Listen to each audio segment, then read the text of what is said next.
कांग्रेस प्रदेश अध्यक्ष नाना पटोले ने शासकीय और न्याय व्यवस्था में डायरेक्ट एंट्री पर जोरदार निशाना साधते हुए कहा कि इसे खत्म करने की कोशिश की जा रही है।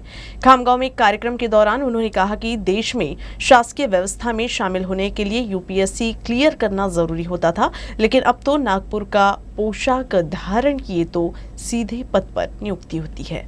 व्यवस्था संपवण्याचं काम एकीकडे आपण न्याय व्यवस्थेकडे पाहिलं, जे काही चार स्तंभ या आमच्या लोकशाहीचे आहेत, त्या लोकशाहीच्या चार स्तंभामध्ये गोदी मीडिया एक आला, म्हणजे एक माध्यमाचं व्यवस्था त्यांनी संपवली। सुप्रीम कोर्टाचे जजेस माध्यमाच्या समोर येतात की आम्हाला वाचवा, म्हणजे आम्हाला वाचवा असं सुप्रीम कोर्टाचा जजेस म्हणतात, तर न्याय व्यवस्था धोक्यात आली। प्रशासकीय व्यवस्थेमध्ये आपण पाहिलं या कलेक्टर व्हायचं असेल, एसपी व्हायचं असेल, बीएफओ व्हायचं असेल, फॉरेन सर्व्हिसमध्ये जायचं असेल तर तुम्हाला यूपीएससीच्या परीक्षा पास करायच्या।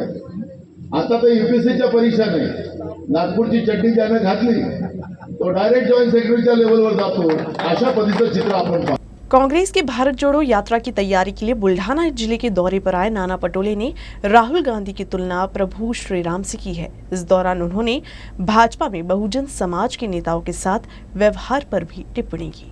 मी मगाशी आपल्याला नम्र विनंती केली की राहुलजींची जी यात्रा आहे, जसं भगवान श्रीराम दुसऱ्या दिवशी त्यांचा राज्याभिषेक होणार होता, ते राजा होणार होते, पण त्यांना दुसऱ्या दिवशीच वनवासात जावं लागलं आणि राजाच्या याच्यातून ते वनवासात गेले। राहुलजी पण राजकुमारच त्याला म्हटलं जात होतं, भाजपवाले तेच म्हणायचे। कन्याकुमारी ते काश्मीर भगवान श्रीरामांनी सुद्धा पदयात्रा केली, शंकराचार्यांनी पदयात्रा केली। आज तो माणूस या देशाच्या हितासाठी लढतो आहे। बहुजनांचं काय त्या ठिकाणी या भारतीय जनता पार्टीत होते। आपण ज्या शहरामध्ये आहो, भाऊसाहेब फुंडकर साहेब त्यांचं पण काय होत होतं ते त्यांच्या वेदना तुम्हालाही, तुम्ही पत्रकार इथले म्हणून तुम्हाला कळतं, त्यामुळे मला त्या याच्यात खोलात जायचं नाही। पण त्या पक्षात बहुजनांना स्थान नाही। त्याच्यात एकनाथ खडसेसुद्धा माझ्याशी जी काही चर्चा झाली, या पक्षात बहुजनांना स्थान नाही भाजपमध्ये, हे त्यांच्या बोलण्यावरून स्पष्ट होत होतं। सत्ता आणि सत्तेच्या माध्यमातून भ्रष्टाचार आणि भ्रष्टाचाराच्या माध्यमातून भय आणि भूक निर्माण करण्याचं जे भाजपचं षडयंत्र आहे ते लोकांच्या निदर्शनास येत आहे। हे सरकार, मला तर वाटतं की डिसेंबरपर्यंत हे सरकार पडेल आणि मध्यवर्ती निवडणुका महाराष्ट्रात येऊ शकतात असं चित्र आज आम्हाला कळतं। भारत पूरे देश में निस्वार्थ देने वाला कोई देश है तो वो है भारत, ये कहना है सरसंघ चालक डॉक्टर मोहन भागवत का। नागपुर में आयोजित भारत विकास परिषद के पश्चिम क्षेत्र सम्मेलन में भागवत ने बात कही। भागवत ने कहा कि भारत में लोग कम मात्रा में मांस खाते हैं, लेकिन पश्चिम में इसका सेवन हर दिन किया जाता है। साथ ही विश्व व्यापार संगठन के माध्यम से कई चीजों को दुनिया पर थोपने का प्रयास किया गया है, लेकिन वो भी विफल रहा है। पश्चिम में भी मांसाहारी है, बाकी सब देशों में है, तो मांस है खाएंगे तो रोज खाते हैं। हम रोटी के साथ सब्जी वगैरह खाते हैं, वहां ये मांस मच्छी के साथ रोटी खाते हैं। लेकिन हमारे यहाँ जो मांसाहारी लोग हैं वो पूरे श्रावण मास में नहीं खाते। मंगल को, सोम को, गुरु को नहीं खाना, गुरुवार को, शनिवार को नहीं खाना। वो ये अपने आप को नियमों में बांधते हैं और फिर मांस खाते हैं। यानी उस खाने में भी एक संयम बरतने का वो प्रयत्न करते हैं। और पूरी मानव जाति में जब धार्मिक अनुष्ठान आदमी करता है तो उतने समय तो उसको शाकाहारी होना ही पड़ता है। तो इसको माना तो सारी दुनिया में है, हमारे यहाँ आचरण करते हैं, क्योंकि बुद्धि हमारी ठीक रहे, बुद्धि हमारी ठीक दिशा में हमको ले जाए। तो विकास की हमारी संकल्पना समग्र है, और विकास इसलिए एक का होगा और दूसरे का नहीं होगा, हमको नहीं चलेगा। असंतुलित विकास हमको नहीं चाहिए। और विकास अपने अपने प्रेक्ष्य में हम अपनी अपनी कल्पना करते हैं। पश्चिमी व्यवस्था चला के देखी, सबको विकास का एक ही मॉडल, उनको 25 वर्षों में वापस आना पड़ा। वो आज कहते कि अपना अपना विकास का मॉडल बनाओ।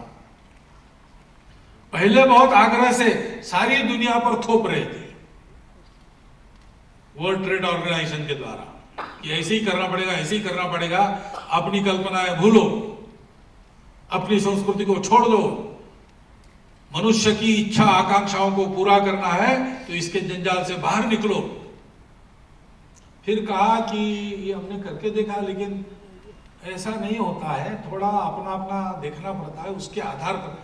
और फिर कुछ वर्षों के बाद कहा कि वो हमारी गलती थी, हमने बहुत कीमत देके ये सीखा है कि ऐसे नहीं हो सकता, हर एक देश की अपनी संस्कृति होती है, उसके अनुसार ही उसको विकास करना पड़ता है। महाराष्ट्र राज्य परिवहन महामंडल के मूर्तिजापुर विभाग के तहत संबंधित व्यवस्था के समय पर संज्ञान लेते हुए क्षेत्र के छात्रों को राहत देने के लिए रामटेक, मंदुरा से नवसाला और मूर्तिजापुर से माधापुरी से कुरुम तक बस सेवा शुरू करने की ऑल इंडिया पैंथर सेना ने मांग की है। जिलाध्यक्ष परवेज खान ने चेतावनी दी है कि अगर तत्काल मांग पूरी नहीं की गई तो तीव्र आंदोलन किया जाएगा। कॉलेज की छुट्टी होने के बाद गांव जाने के लिए बस उपलब्ध नहीं होने की वजह से छात्रों को समस्या का सामना करना पड़ता है। इस मार्ग पर हजारों छात्र अकोला के विभिन्न कॉलेजों में शिक्षा ले रहे हैं।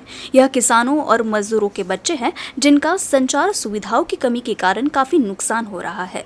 ऑल इंडिया पैंथर सेना के जिलाध्यक्ष परवेज खान ने मांग की है कि राज्य परिवहन निगम के मूर्तिजापुर विभाग ने बस सेवा शुरू कर शिक्षा के लिए संघर्ष कर रहे छात्रों की समस्या का स्थायी समाधान किया जाए। ऑल इंडिया पैंथर सेना के जिलाध्यक्ष परवेज खान, उपाध्यक्ष राजेंद्र सदाशिव, तहसील अध्यक्ष मंगेश बागड़े, शहर अध्यक्ष धम्मा बागड़े, तहसील सचिव साबिर शाह और अन्य कार्यकर्ता उपस्थित थे। खेल एवं युवा सेना निदेशालय, महाराष्ट्र राज्य पुणे जिला खेल परिषद और जिला खेल अधिकारी कार्यालय अकोला द्वारा वर्ष 2022-23 के लिए स्कूल खेल प्रतियोगिता के आयोजन के बारे में विस्तृत जानकारी प्रदान करने और चर्चा करने के लिए शारीरिक शिक्षा शिक्षकों की एक बैठक आयोजित की गई। इस अवसर पर अकोला के सभी माध्यमिक एवं उच्च माध्यमिक विद्यालयों के प्रधानाध्यापक, शारीरिक शिक्षा शिक्षक एवं अधिकारी उपस्थित थे। कोरोना संक्रमण के चलते पिछले 2 साल से कोई खेल प्रतियोगिता नहीं हुई है। जिले में कोरोना का असर खत्म होने के साथ ही खेल एवं युवा सेवा निदेशालय, महाराष्ट्र राज्य पुणे, जिला खेल परिषद और जिला खेल अधिकारी कार्यालय अकोला की ओर से विभिन्न खेल प्रतियोगिताओं का आयोजन किया गया है। खेल प्रतियोगिता की योजना के लिए खेल संगठन के पदाधिकारी, शिक्षकों, खेल सचिवों, स्कूल कॉलेजों के प्राचार्यों की बैठक कर उनसे सुझाव मांगे गए। इस नियोजित प्रतियोगिता के लिए राज्य खेल आयोग की स्वीकृति के अनुसार समीक्षा बैठक में तहसील स्तर, जिला स्तर और विभागीय स्तर की योजना की रूपरेखा तय की गई। जिला खेल अधिकारी चंद्रकांत उपलवार ने अकोला शहर खेल संघ के स्कूलों और कॉलेजों से ऑनलाइन पंजीकरण करने और उनके प्रवेश की पुष्टि करने की अपील की है। अकोला के इंडिया स्काउट गाइड ऑफिस में आयोजित बैठक में 1500 से 1700 खेल प्रेमियों ने भाग लिया।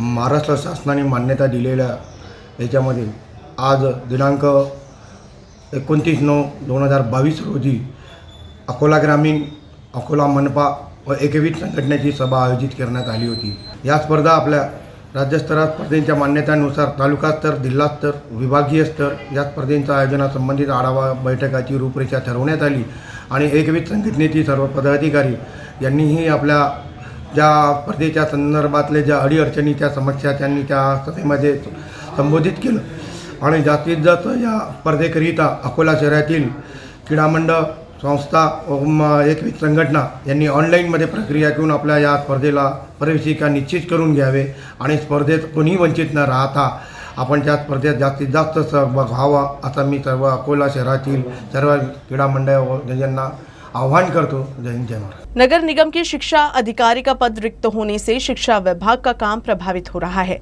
प्रशासन को इस पद का कार्यभार संभालने के लिए नगर पालिका के कुछ स्कूलों से सहायक शिक्षकों के आवेदन प्राप्त हुए हैं। अब शिक्षक शिक्षा अधिकारी के अतिरिक्त प्रभार के लिए लॉबिंग कर रहे हैं। सामान्य परिवारों के छात्र नगर निगम के स्कूलों में शिक्षा लेते हैं। महंगे निजी स्कूलों की तुलना में नगरपालिका के स्कूलों में बुनियादी सुविधाओं का अभाव होने के बावजूद कुछ शिक्षक इन छात्रों का भविष्य बनाने के लिए कड़ी मेहनत करते हैं। कुछ स्कूलों में शिक्षकों ने अपने स्तर पर सेमी इंग्लिश और नर्सरी की कक्षाएं शुरू कर दी है। बेशक यह शिक्षा विभाग और नगर निगम प्रशासन के लिए गर्व की बात है, लेकिन दूसरी ओर शिक्षा विभाग में सक्षम अधिकारियों के न होने से कई योजनाओं और अवधारणाओं को लागू करने की प्रक्रिया ठप पड़ी है।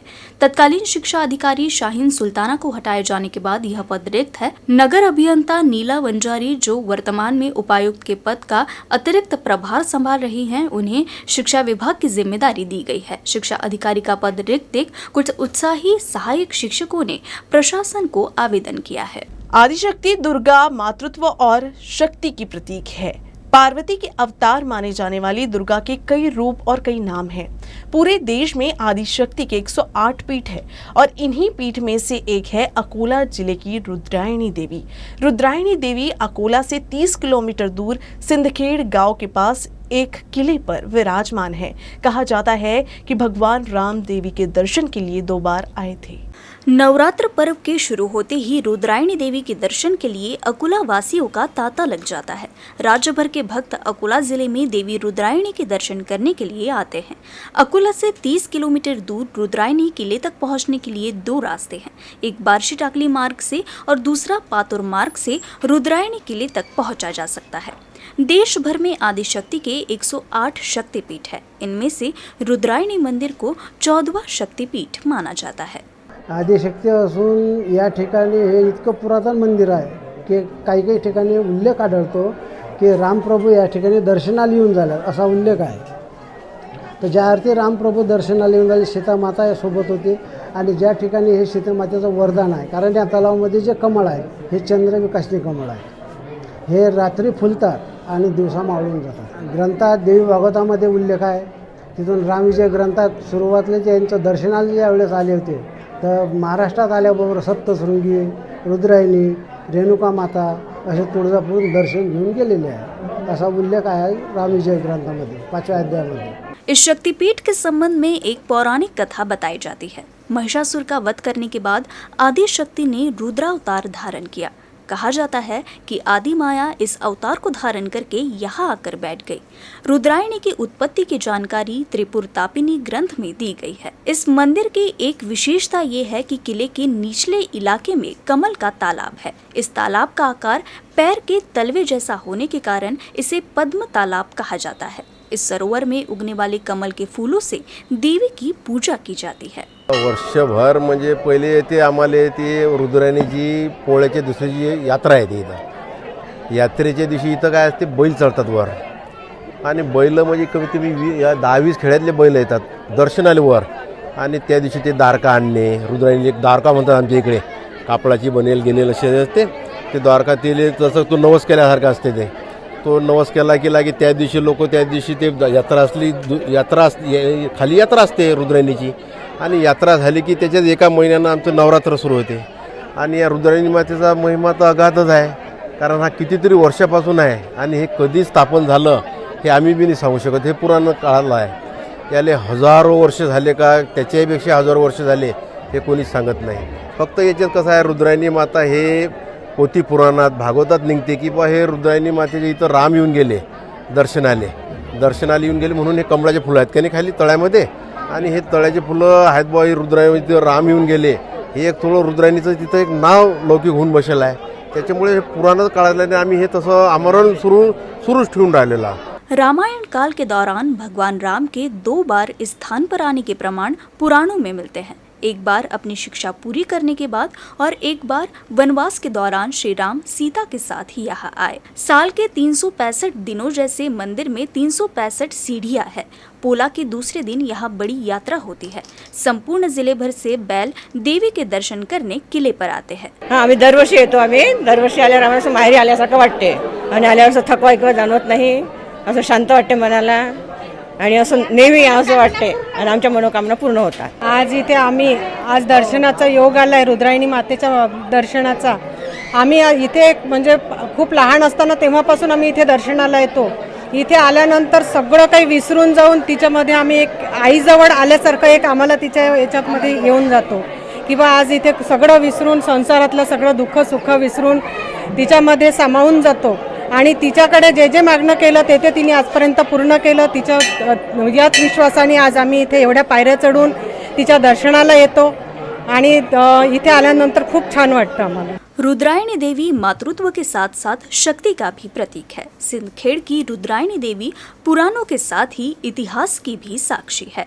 Sanjay Chakranarayan, UCN news, Akola. अमरावती के एक समाचार पत्र में मैगी से लेकर आयोडेक्स सब कुछ सिंधी में इस शीर्षक से हाल ही में एक समाचार प्रकाशित हुआ था। इससे सिंधी समुदाय की भावनाओं को ठेस पहुंची है। इसके खिलाफ मूर्तिजापुर समुदाय के लोगों ने उपमंडल अधिकारी के साथ ही शहर थाने को निवेदन सौंपकर खबर छपने वालों के खिलाफ कड़ी कार्रवाई की मांग की है। आगामी दशहरा और दिवाली त्योहार उत्सव के दिन है और सिंधी समुदाय पूरे भारत में एक बड़े व्यापारिक वर्ग के रूप में जाना जाता है। अमरावती में एक स्थानीय समाचार पत्र में सिंधी समुदाय के बारे में आपत्तिजनक लिखने से अन्य समुदायों के उपभोक्ताओं पर प्रतिकूल प्रभाव पड़ सकता है। सिंधी समाज के व्यापारी वर्ग पर भी इसका प्रभाव पड़ना संभव है। ऐसे में किसी अप्रिय घटना की संभावना से इनकार नहीं किया जा सकता। इसलिए सिंधी समुदाय के सदस्यों ने मांग की है कि संबंधित अखबार के संपादक के खिलाफ मामला दर्ज किया जाए ताकि कोई अप्रिय घटना न हो और व्यवसाय प्रभावित न हो। इस अवसर पर श्री सिंधी सेवा समिति ट्रस्ट के अध्यक्ष हरदासमल चावला, उपाध्यक्ष अनिल जेठवानी, अशोक अरोरा, सचिव राम दरियानी, सहसचिव अशोक भावनानी, पूर्व नगर सेवक सुनील लशुवानी और सिंधी समुदाय के अन्य सदस्य मौजूद थे। आज हमने पूरे सिंधी समाज की ओर से उपविभागीय अधिकारी जसडीओ साहब उनको हमने निवेदन दिया है और पुलिस स्टेशन भी इनके ऊपर हम गुना दाखिल करने वाले हैं। ये पत्रकारिता भी रद्द होने को ना, उसके बाद में ये जो इनका वार्ताहर है इसने भी मुझसे उद्धट बात किया है। इनके ऑडियो क्लिप भी मेरे पास में है। इनके ऊपर गुना दाखिल करना चाहिए क्योंकि अभी दिवाली है, दशहरा है। सब व्यापारी जो वर्ग है सबसे ज़्यादा ये सिंधी समाज है और ये हम संयमी है। हमारे संयम को संयम की तरह आपने उन्होंने लेने को ना, अगर हमारा संयम टूटा तो इसका अंजाम उनको भुगतना पड़ेगा। अकोला जिले में बार्शी टाकली से महागांव, राजनखेड़ से इंद्रायणी देवी चिंचोली सड़कों का बुरा हाल है। नवरात्रि के चलते भक्तों को काफी परेशानी का सामना करना पड़ रहा है। इसीलिए नागरिकों ने इस सड़क को शीघ्र ठीक करने की मांग को लेकर जिलाधिकारी को निवेदन सौंपा। महागांव राजनखेड़ से रुद्रायणी देवी सड़क विभिन्न गांव को जोड़ती है, इसीलिए इस सड़क पर लगातार जाम लगा रहता है। इस मार्ग पर सड़क की स्थिति काफी दयनीय है और आए दिन दुर्घटनाएं होती रहती हैं। कलेक्टर एवं निर्माण विभाग अकोला को निवेदन दिया गया और सड़क को नवरात्रि पर्व खत्म होने से पहले डामरीकृत कर मरम्मत कराई जाए, ऐसी मांग की गई। इससे पहले गाँव के नागरिकों ने स्थानीय प्रतिनिधियों को कई बार निवेदन दिया है, लेकिन इस ओर लगातार अनदेखी की जा रही है। इस निवेदन में कहा गया है कि इस सड़क को 2 दिन में ठीक कर दिया जाए, अन्यथा जागरण गोंधळ का कार्यक्रम किया जाएगा। एक दिवसापासून बार्शी टाकली ते महागाव ते राजनखेड ते चिंचोली हा रस्ता एकदम खड्डेमय झालेला आहे। दर हप्त्याला दररोज तिथं गावातला व्यक्ती कोण ना कोणी त्या गड्ड्यात पडते आणि जखमी होते। गेल्या अनेक दिवसापासून त्या भागातले लोकप्रतिनिधी यांना गावकऱ्यांनी निवेदन दिले आहेत, पण निष्क्रिय आमदार, निष्क्रिय जिल्हा परिषद सदस्य यांच्यामुळे तो रस्ता अजूनही झालेला नाही आहे। आम्ही यांना मागणी केली होती की रुद्रायणी मातेच्या दर्शनाला येणाऱ्या भाविक भक्तांसाठी तरी तिथे मुरुम किंवा डांबरीकरण करून देण्यात यावे, अन्यथा आम्ही जागरण गोंधळाचं आंदोलन इथे करू। पण त्यांनी प्रशासन जागा झालं नाही। शेवटी आज आम्ही जागरण गोंधळ हा आंदोलन केलं आणि साहेबांना निवेदन दिलं। याच्यानंतरही जर हे प्रशासन किंवा राजकीय पदाधिकारी जागी झाले नाहीत तर आम्ही याच्यापेक्षा तीव्र आंदोलन त्या रस्त्यावर करू। न्यूज रूम से बस इतना ही। खबरों का सिलसिला यूं ही चलता रहेगा। आप देखते रहिएगा UCN न्यूज अकोला।